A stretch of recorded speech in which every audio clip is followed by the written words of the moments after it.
Olá, sou o Dr. Romildo Gervelli, médico formado pela Faculdade de Medicina de Marília em 1977. Em 1978 e 79, fiz residência em psiquiatria e depois de 1983 a 87, eu fiz formação em psicanálise pela Sociedade Brasileira de Psicanálise, que é um curso para se tornar psicanalista, que demora de 5 anos, 2 dias por semana. E aí, nesse ínterim, apresentei diversos trabalhos científicos para essa sociedade, inclusive sobre as fixações mentais que se encontram na mente do adulto, da vida intrauterina ao redor do trabalho de parto. Esse tem sido o meu trabalho. Eu sou um dos fundadores, o primeiro diretor da seção regional da Sociedade Brasileira de Psicanálise aqui do Grande ABC, e fundamos em 2008 a regional. Eu trabalhei em hospital psiquiátrico até 1983 e tenho 2 consultórios de 1980 para cá. Então, uma experiênciazinha mais ou menos grande na área da psiquiatria. Bom, estamos aí no Setembro Amarelo, que é o tema do momento aí para a prevenção do suicídio, não é? E essa situação, ela é muito delicada porque o suicídio, ele andou ultimamente tendo aí um pequeno aumento e isso vem deixando o pessoal das organizações mundiais de saúde um pouco mais preocupado, inclusive também no Brasil houve esse aumento também. Então, para se ter uma ideia dessa dimensão do suicídio, o mundo tem quase 8 bilhões de habitantes, 7,8, né? E o índice de suicídio, em média, ele pega 16 pessoas para cada 100 mil pessoas. E existem diferenças no mundo, né? Então, por exemplo, Índia, China, Estados Unidos têm sido, assim, os países com mais índice de suicídio, não é? A média é 16%, como eu disse. No Brasil, estamos em torno aí de 6%, até que perto dos outros estamos conseguindo uma condição melhor, estamos conseguindo uma prevenção interessante. Para se ter uma ideia, existe em torno de quase 1 milhão de pessoas que se suicidam por ano. É um número bastante alto, porque se considerar os homicidas, considerar os acidentes automobilísticos e os mortos por guerra, o suicídio dá maior do que esses 3 ajuntados. No Brasil, por exemplo, somos 12 mil mortes por ano, e dessas 12 mil mortes, seria mais ou menos em torno de 30 e poucas mortes por dia. Uma morte, 1 hora e pouco cada suicida, né? Suicídio é quando a pessoa faz a tentativa e efetiva aquela tentativa. As tentativas são muitas também, admite-se que para cada suicídio haja 10 a 20 tentativas de suicídio ao mesmo tempo, né? Mais ou menos isso. E a pessoa que venha cometer um suicídio, normalmente ele comete lá para a 3ª, 4ª tentativa. É como se fosse um processo de amadurecimento e um aumento da condição de conseguir a efetividade do suicídio, né? Então, é uma situação bastante séria, principalmente porque agora os idosos, né, sempre foram assim delicados aí com essa situação de suicídio. Agora temos também os jovens, principalmente em torno de 15 a 29 anos, que para se ter uma ideia da gravidade dos jovens, de 1 a cada 25 mortes nessa faixa de idade é devido ao suicídio, né? Então, é uma situação bastante grave. Isso acomete mais brancos do que negros, mais homens do que mulheres. As tentativas tendem a ser, às vezes, até mais mulheres do que homens, né? Agora, afinal, né, o que é o suicídio, né? O que é o suicídio? O suicídio, ele é uma doença É um fricote? É uma fraqueza da pessoa? Bom, é isso que nós vamos conversar. E, na verdade, ela, já adiantando, ela é uma doença. Ela se estrutura ao longo do tempo dentro da cabeça da pessoa. E eu vou tentar explicar um pouco mais sobre isso daqui a pouco. Mas assim, se pegando se pegando as causas de suicídio, em torno de 95%, pelo menos, tem causas psiquiátricas no meio. Existe um transtorno emocional no meio. Então, por exemplo, os transtornos de humor, 30 e poucos por cento dos casos. O uso de drogas e substâncias ativas, inclusive álcool, 20 e poucos por cento dos casos. A esquizofrenia é 10 a 12%. O transtorno borderline também 10 a 12%. Dá mais de 80% essas situações. E o que ocorre é assim, normalmente essas pessoas que têm esses transtornos mentais, existe ali uma tendência, uma hereditariedade, essas pré-condições familiares, os traumas de vida intrauterina, de primeira infância, muitos sofrimentos, abandonos, traumas, abusos, inclusive sexual, um mundo de situações que podem predispor a pessoa a essa situação. Bom, mas eu vou tentar, como é uma situação bastante extensa, as infinidades de causas e de motivos, eu vou excluir, assim, câncer, vou excluir dores crônicas, deformidades, esses processos deformantes que às vezes as pessoas vão ficando com a autoestima altamente diminuídas e muito sofridos. Eu vou tentar colocar dentro assim das situações da mente um fator, embora importante, mas eu vou só pensar uma partezinha de toda a mente para a gente pensar. Então, vamos pensar essa situação vamos pensar de como que é um ser humano, né? O ser humano vem ao mundo, ele é dotado de muitos desejos, de muitas expectativas, ele faz muitas idealizações, e aí ele espera que o mundo seja do jeito que ele gostaria que fosse. Ele monta expectativas para o mundo, para as pessoas, para as situações, para as condições de vida, para governos e para tudo. E o mundo não é bem desse jeito. As situações são diferentes, as coisas ocorrem diferentes. Do mesmo modo, a pessoa também, ele pensa, ele gostaria de ser de um jeito. Ele também tem expectativas de ele ser de um jeito. E ele também não consegue ser desse jeito que ele gostaria de ser. Com isso, a pessoa vai tendo infinidade de frustrações com o meio ambiente e consigo mesmo. Essas frustrações, se a pessoa tem uma condição de tolerá-las, de suportá-las, e isso não é porque quer, isso porque a pessoa vem com essas condições dela. Se ela vem com essas condições de suportar essas contrariedades, essas frustrações, essas desilusões e essas decepções, ela vai vendo que aquela situação que ela está iludida para com o mundo e para com ela, não cabe, que a vida é diferente, as situações são diferentes, ela vai trocando esse mundo dos desejos e das idealizações pela noção de realidade. E ela vai pegando no caminho da maturidade.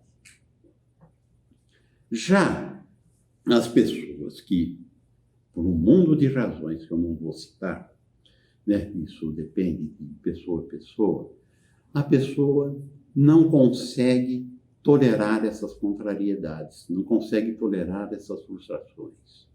Então, o que acontece? A pessoa quer que o mundo seja de um jeito, o mundo não é daquele jeito, ele desilude, ele desacorçoa, ele desaponta. Ele quer que as pessoas sejam de um jeito, as pessoas também não são daquele jeito. Ele também desaponta, desacorçoa, se decepciona. Amanhã outra decepção, outro desencanto, outro desapontamento, outra decepção, outra desilusão.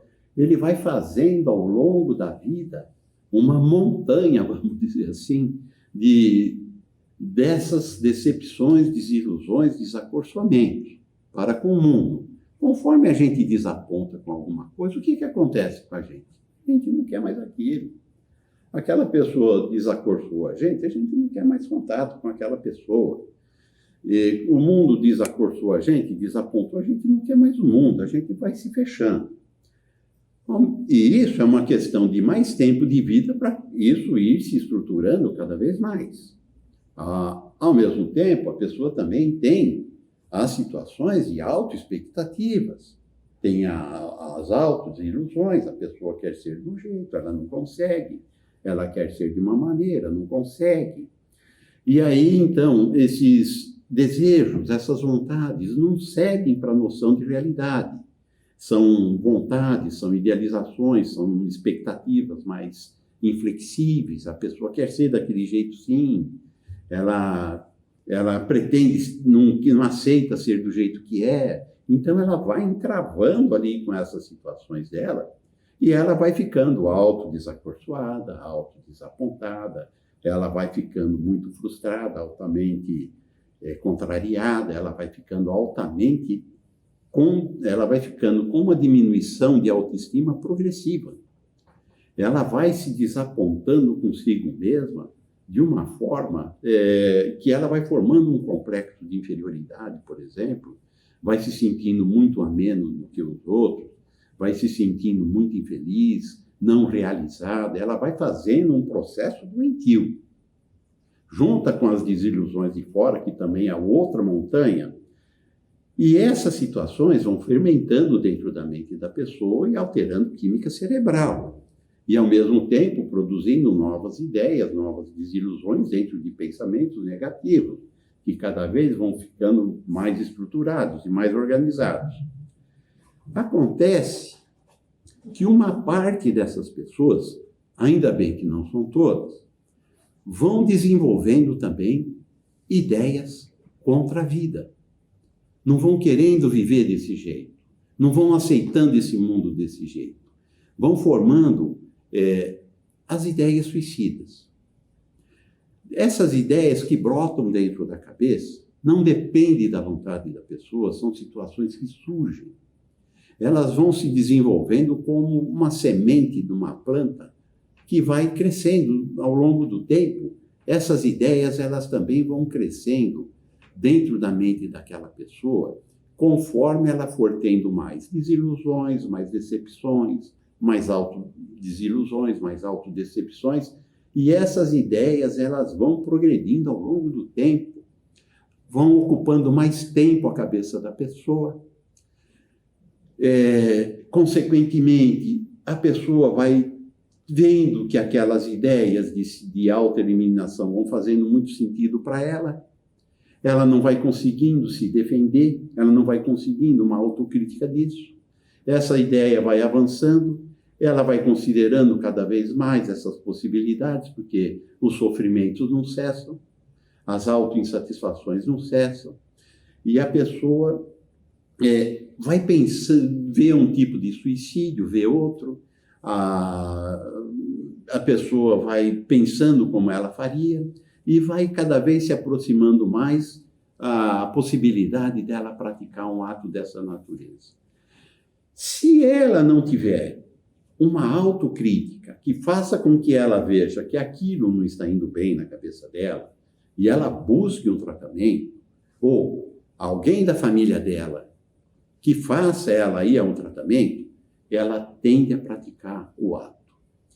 Ela tende a praticar e, às vezes, o homem tende a praticar atos mais certeiros do que as mulheres.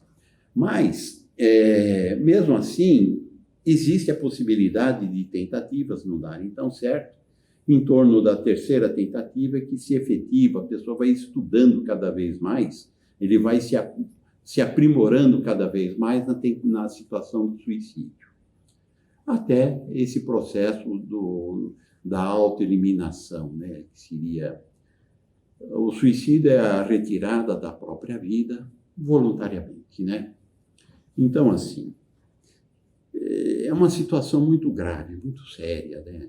É uma situação que tem saída. É uma situação que, se essa pessoa ela entrar num tratamento, usar medicamentos, se submeter a tratamentos psicoterápicos, tem os tratamentos mais profundos, tem os tratamentos menos profundos, tem diversas linhas de psicoterapia. Então, assim, a pessoa saindo desse estado mental, ele saindo desse estado doentio e voltando para a normalidade dele, ele não tem mais as ideias suicidas, ele volta a querer a vida. Então, assim, e aí que é o ponto interessante, porque essa pessoa, conforme ela está nesse caminho, como tudo vai parecendo que é negativo, a vida é uma porcaria, o mundo é uma porcaria, feito de gente porcaria, tudo uma droga, e ela também porcariada, também não serve para nada, já está não está conseguindo trabalhar, não consegue mais estudar, não consegue levar a vida adiante, tipo assim. A pessoa já está nesse atoleiro, normalmente ela não consegue sair desse atoleiro, ela concorda com todos esses pensamentos negativos. É preciso alguém de fora entender que a doença depressiva, ou mesmo a ideação suicida, ela não é uma escolha, ela é uma doença, ela é como um sintoma de uma doença. Essa pessoa precisa de ajuda. E como é que se ajuda essa pessoa? Puxando as orelhas? Não, não é puxando as orelhas, não é dando bronca, é acolhendo, tal como se acolhe uma criancinha de 6 meses, 1 ano, que tem muitas dificuldades, que esteja em alguma doença, por exemplo, uma pneumonia, que os adultos pegam e levam para algum profissional, ou levam para uma internação, seja o que for necessário. Na situação do suicida, também é necessário fazer isso. Ele vai resistir, é evidente, porque se for um idoso, ele vai achar que não tem mais jeito, que o dinheiro que ele ganha não vai dar para a vida, e é melhor ir embora, ele está um atrapalho. O mais jovem também pensa desse jeito, que ele é um atrapalho, que só faz os outros sofrer, que não vai adiantar nada. É só pensamentos negativos. A depressão é feita de pensamentos negativos. A desesperança toma conta da cabeça dessas pessoas. Então é preciso sim levar, precisa ter muita paciência, muita tolerância. Se for pessoas, por exemplo, se for um esquizofrênico que está ouvindo vozes, tipo, vou te matar, se você não se matar, eu vou te judiar muito, mas eu vou te matar também. O sujeito opta para se matar, para não ficar num tormento daquelas vozes ameaçadoras. Ou mesmo, às vezes, ouve vozes de Deus que, olha, estou precisando de você aqui no céu, você precisa se matar para me ajudar aqui. Enfim, precisa socorrer esse esquizofrênico, ou as pessoas que estão também com o uso de drogas, que vão com a autoestima cada vez mais sendo degradada, né? Então, assim, essas pessoas precisam de ajuda. Elas estão altamente doentes e elas não conseguem entender que elas estão doentes. Quem vê que elas estão doentes são os outros, que conseguem a razão. Bom, o tema é bastante extenso e eu espero ter conseguido passar a ideia central, que essas pessoas precisam de ajuda. Ok, então, gente, eu queria fazer um agradecimento à Associação Paulista de Medicina Regional aqui de São Bernardo do Campo e Diadema, cuja associação hoje eu faço parte da diretoria, né? Aliás, eu faço parte da diretoria desde a década de 90, onde eu já fui diretor científico, diretor de defesa profissional, diretor de patrimônio. Eu já fui 2 vezes vice-presidente, já fui presidente aqui da casa no triênio de 2002 a 2005, na época do movimento médico do grande ABC, em que encabeçamos esse movimento. E eu gostaria de convidar as pessoas que assistiram esse vídeo a assistirem os outros tantos vídeos que já existem no nosso pool de vídeos aqui da Associação Paulista de Medicina. E é um acervo gratuito, são vídeos muito interessantes. E eu gostaria também de agradecer a atual presidente da CAPES, doutora Tereza Cristina, pelo convite. Muito obrigado.